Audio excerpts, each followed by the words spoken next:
ആലന്തറയിൽ 16-കാരിയെ ബലാത്സംഗം ചെയ്തു. അതിജീവിതയുടെ ചാരിത്രം നഷ്ടപ്പെടുത്തിയത് കൊണ്ട് ആ പ്രതിയെ വധശിക്ഷയ്ക്ക് വിധിക്കണമെന്ന് ആക്ടിവിസ്റ്റും മോഡലിംഗുമായ പൂലൻ ദേവി വീണ്ടും പ്രതികരിച്ചല്ലോ അതിജീവിതയുടെ ശരി. അപ്പോൾ നിങ്ങൾക്ക് ഇങ്ങനെ ഇതെന്നെ പറഞ്ഞപ്പോൾ വെറുതെ പൂലൻ ദേവി പേരിക്കുന്നത് കാരക്കോട്ടിൽ 16-കാരനെ ബലാത്സംഗം ചെയ്തു 4 സ്ത്രീകൾ. 4 സ്ത്രീകളൊക്കെ 16-കാരൻ പ്രവീണിനെയാണ് ബലാത്സംഗം ചെയ്തത്. ഇതെന്തോ 16-കാരൻ ആടെ ബലാത്സംഗം ചെയ്തിട്ടപ്പോൾ 16-കാരൻ പ്രവീണും ഇവിടെ ബലാത്സംഗം ചെയ്യപ്പെട്ടിട്ടാകുമ്പോൾ അതിജീവിത. ഇനി അതിജീവിത കുട്ടിയുടെ പേരായിരിക്കും മോട്ട് ഒരു ജീവിതമാണ് ഇപ്പോൾ പത്രത്തിൽ കൊടുക്കുന്നത്. അങ്ങനെ അത് ആണുങ്ങൾ പ്രതി ആണുങ്ങളൊക്കെ എതിർ സംഭവിക്കുമ്പോൾ ഈ പറയുന്നത് അതിന് പേരെടുപ്പം കൊടുക്കും. അത് എന്തായെങ്കിലും ബലാത്സംഗം ചെയ്തെങ്കിൽ ബലാത്സംഗത്തിന് ഇതായെങ്കിൽ ആണുങ്ങൾക്ക് കൊടുക്കും. പെണ്ണുങ്ങൾ അതിജീവിത കന്യകത്വം ഇങ്ങനെ പെണ്ണുങ്ങൾക്ക് മാത്രമേ കന്യകത്വം. അത് ഞാൻ അറിയാൻ പാടില്ല ഒരു കാര്യം ചോദിച്ചോട്ടാ.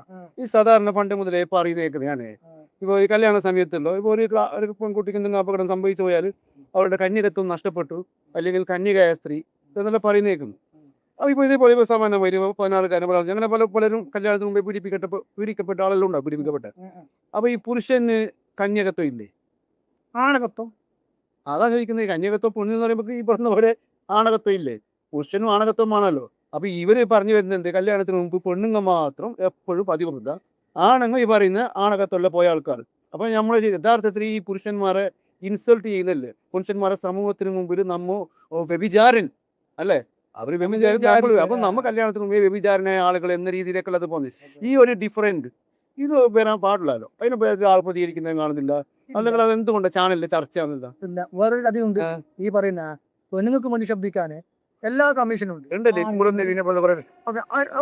ആണുങ്ങൾക്ക് മനുഷ്യന്മാരുണ്ട്.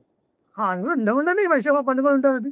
അല്ല, ഞങ്ങൾക്ക് വലിയൊരു വൈരുദ്ധ്യം തോന്നുന്നത് ഇതിന്. ഇപ്പോൾ 16 ബലാത്സംഗം ചെയ്ത് പേര് കൊടുത്തു പ്രവീണൻ.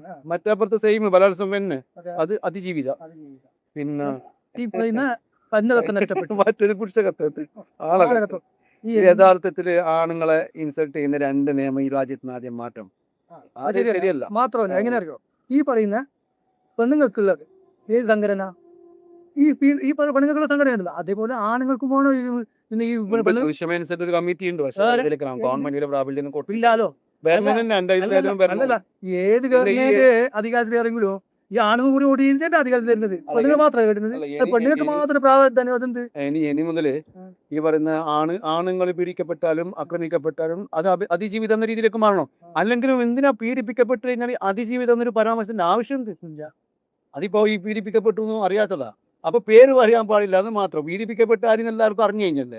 ഇവ അന്ന് നടി ആക്രമിക്കപ്പെട്ട കേസ് എന്ന് പറയുന്നത് ഏത് നടി? ഇത് ലോകത്തുള്ള എല്ലാവർക്കും അറിഞ്ഞു ഏത് നടിയാണെന്നും. ആ നടി പിന്നീട് വലിയ ഫംഗ്ഷനിൽ പോകുമ്പോഴേക്കും പല സിനിമകളിൽ വരുമ്പോഴേക്കുള്ളൂ അതിന് പ്രത്യേക ഒരു വലയം കൊടുക്കുന്നു, പ്രത്യേക ഒരു ക്യാപ്ഷനും കൊടുക്കുന്നു, പ്രത്യേക ഒരു പരിഗണന കൊടുക്കുന്നു. ആണെന്നെ ജനങ്ങൾക്കുള്ള അറിഞ്ഞത്. എന്നിട്ടും ആ സീൻ്റെ കേസുമായിട്ട് ബന്ധപ്പെട്ട് ചാനൽ ചർച്ചയിൽ വരുന്ന അതിജീവിതാരോ അതിനൊരു പരിഹാസമില്ല. അതല്ലോ ഒരു പരിഹാസം തന്നെ.